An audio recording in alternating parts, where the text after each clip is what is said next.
കേരളത്തിലേക്ക് ലഹരി എത്തിക്കാൻ ഡാർക്ക് വെബ് ഉപയോഗിച്ച് യുവാക്കൾ ഫ്രാൻസ്, ജർമ്മനി എന്നിവിടങ്ങളിൽ നിന്നാണ് MDMA ഓർഡർ ചെയ്ത് കൊറിയറായി എത്തിക്കുന്നത്. ഇങ്ങനെ ഒരാഴ്ചക്കിടെ പിടികൂടിയത് 3 പേരെയാണ്.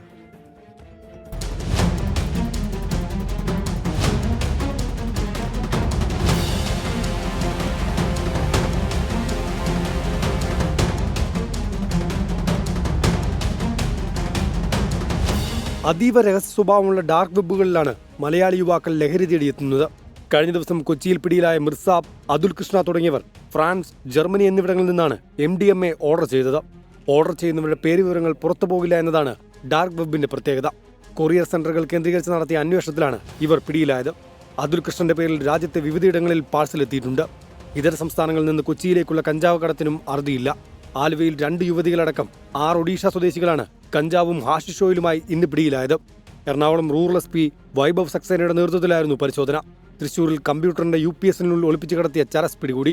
പഞ്ചാബിലെ മൊഹാലിയിൽ നിന്നും കൊറിയർ മാർഗമാണ് ചരസ് എത്തിച്ചത്. കൊറിയർ കൈപ്പറ്റാൻ വന്ന ചാവക്കാട് സ്വദേശി ഷറഫുദ്ദീനെ പോലീസ് അറസ്റ്റ് ചെയ്തു. 24 കൊച്ചി.